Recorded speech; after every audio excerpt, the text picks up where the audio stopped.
simple recipes are the hardest to perfect because there's no flash or sparkle to cover up any of your mistakes. Like lasagna. There are a lot of complicated versions out there, such as bolognese or lasagna carnival, which is made with tiny meatballs. But today we're making lasagna di magro, an elegant cheese and tomato lasagna known for its simplicity. And we're going to start with the tomato sauce. That's where we're starting here today. And we want to build a really rich, robust sauce despite any meat or vegetables in it. I've got a 1/4 cup of extra virgin olive oil right in this saucepan. I've got it heating over medium heat. And to that, I'm going to add 1 onion, and we've diced this pretty fine. Now we're going to add 1½ teaspoons of sugar, a little bit unusual, and some people are very against putting any sugar in a tomato sauce. That'd be me. Yeah, but this is going to help to temper the acidity. We want a more deeply flavored sauce.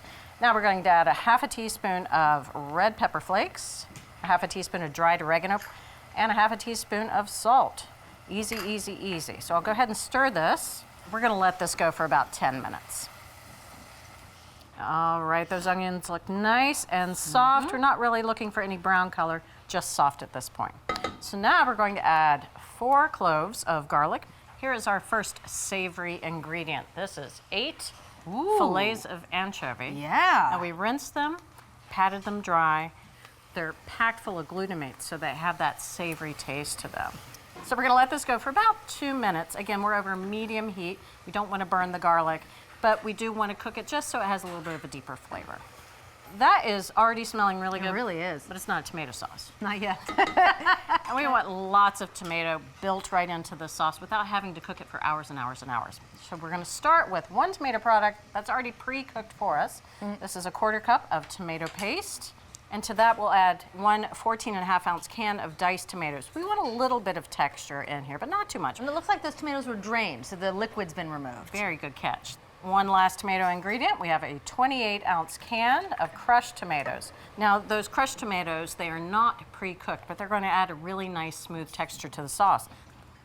Now, we're not done with savory flavor here. We're putting cheese in the sauce. Oh, there you go. This is 1/2 cup of Pecorino Romano cheese. Yes, it is. And throughout the recipe, we've switched all Parmesan for Pecorino Romano. It has a much more savory flavor. But here, it's actually going to add more of that meaty component to the sauce. Nobody's going to go, wow, that is fishy, cheesy sauce. They're going to go, that's meaty. Where's the meat? I It's like not in that there. trick. Cheese in the sauce while you cook it.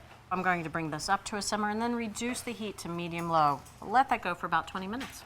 I want you to move on down here. I've got a taste test for you. Now, in most cheese and tomato lasagnas, they use ricotta cheese as the base, right? I used to call it white cheese when I was a little girl because it has no flavor. It's not great in a lasagna, and it has a little bit of a chalky texture.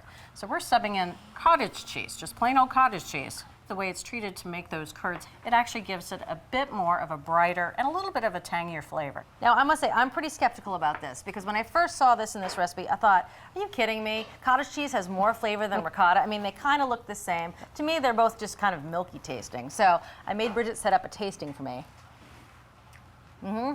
There's the ricotta, right? Tastes like skim milk, but in cheese form. Then here we have the cottage cheese. You know what? I was wrong. It's tangier, but it's also richer and creamier. That's right. Well, no snacking right now because we need to move back over here to our lasagna. Our sauce is bubbling nicely. And now we're going to move on to our famous cottage cheese filling here. This is 8 ounces of cottage cheese, 4 more ounces of grated Pecorino Romano. We also have 1/2 cup of heavy cream. It's kind of like a bechamel, but we don't have to cook it at all. 2 garlic cloves. This is a 1/4 teaspoon of salt and a 1/4 teaspoon of pepper. And then an unusual ingredient for lasagna, 1 teaspoon of cornstarch. Now, a lot of times when you've got lasagna in the oven and it's bubbling away, what happens to the dairy components, it starts to break. And you end up with this kind of curdled mixture. Cornstarch is going to prevent that. Clever. So just a little bit. I just want to whisk it until I break up some of those curds there. Now, Julia, when was the last time that we used curly edge lasagna noodles in any recipe here? These are so old school. They're almost from the 70s. That's right. Well, we're going to use them today because We went with the no-boil noodles, which we usually love, but we didn't like them in this application. Remember, no-boil noodles are great because you can pack the lasagna with lots of meat and fillings, and you still have room for noodles. Well, when you take out the meat or any substantial amounts of vegetables, the lasagna was about that thick. So we need something with a little bit of heft, a little bit of substance, and the curly edge lasagna noodles are perfect. So these are 14 curly edge noodles. We're not going to boil these. Instead, we're going to soak them in boiling water. Just pour over until it's covered. It's just going to soften the noodles just a little bit, but it's not going to overcook them. We're going to let these sit until they're just pliable. That's going to take about 15 minutes, and I'll go in there a couple of times with a paring knife just to make sure that they're not sticking together. All right, obviously, they are out of the pan. I had you drain them and then rinse them well, and that was to get off any excess starch from the surface of the noodles. And here I have the noodles, but I do need to pat them dry well because we don't want to put lots and lots of water into our lasagna.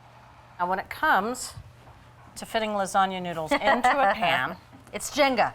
it is Jenga. I was thinking Rubik's Cube, but you're absolutely right. It's a little bit of Jenga. You have to figure out exactly how they're going to fit. So what I'm going to do is take 2 of these noodles, bring them up here to my cutting board, and we're going to cut these right in half crosswise.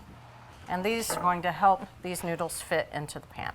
Now the noodles are just going to have to wait because the first layer is tomato sauce. So I need 1.5 cups of our tomato sauce right on the bottom of the dish. I'm going to go ahead and spread this out. Next up, noodle time. So we're going to take 3 of the whole noodles, and we'll fit them into the pan lengthwise. I like to do 1 on either side, 1 in the middle. And since we don't want this little naked strip here of tomato sauce, we're going to put 1 of our little noodles on this side. Now, on top of the noodles goes half of our cottage cheese mixture. And I'll do my best to spread this out into an even layer. And this is where that heavy cream really helped thin out that mixture. Now we're going to add our other cheese. Instead of mozzarella, which again really doesn't have a lot of flavor, we're going with fontina. Yeah, good Italian fontina, really nice flavor, but it still has great meltability. And now you want to make sure you buy Italian fontina and not Danish fontina because they're totally different animals. Italian fontina has a milder flavor and it's very smooth, whereas Danish fontina, well, it'll knock you in the head. Next layer of noodles, and I mentioned we're going to stagger them, so this time, little noodle goes on this side and 3 more this way. Another 1.5 cups of our tomato sauce. To this, we want to add more of our fontina cheese, another 1/2 cup. Little noodle on this side, 3 more lengthwise. See a pattern going here? I think I get it. You're clever like that. Let's go with the rest of our cottage cheese mixture. Another 1/2 cup of our fontina cheese. We are at our final layer. Dun, dun, dun. Short one on this side, and then 3 more right over here. We can put the rest of the sauce right on top. No more measuring. Since this is the top layer, I'll be a little bit tidier with it.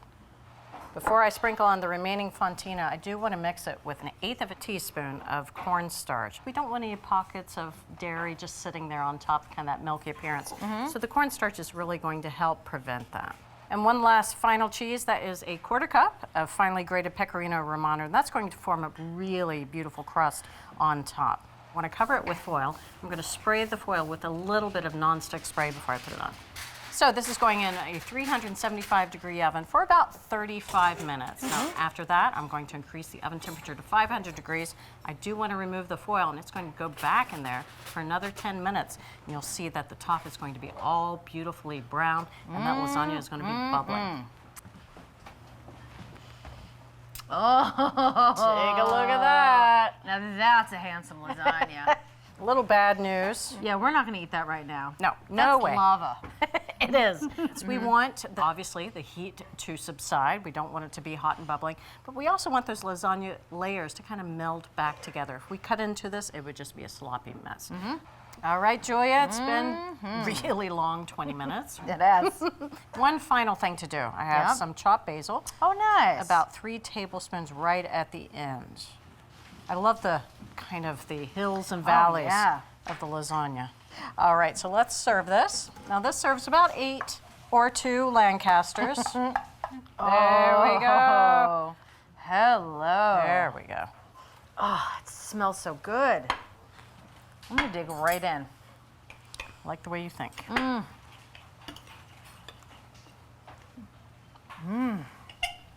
I love that the noodles aren't too overcooked either. Yeah, It's super creamy. it's very creamy. the heavy cream, the cottage cheese, and that fontina. This lasagna is killer. So glad you like it. So for the best cheese and tomato lasagna, you strip out all the meat and vegetables, but that doesn't mean you're losing all of the flavor as long as you choose the right ingredients. For the sauce, use crushed and diced canned tomatoes, tomato paste, and anchovies. Prevent your lasagna from drying out by using cottage cheese instead of ricotta and old-fashioned curly-edge noodles instead of those thin no-boil noodles. So there you have it, from our test kitchen to your kitchen, the best recipe for cheese and tomato lasagna. Thanks for watching America's Test Kitchen. What'd you think? Well, leave a comment and let us know which recipes you're excited to make, or you can just say hello. You can find links to today's recipes and reviews in the video description. And don't forget to subscribe to our channel. See you later. I'll see you later.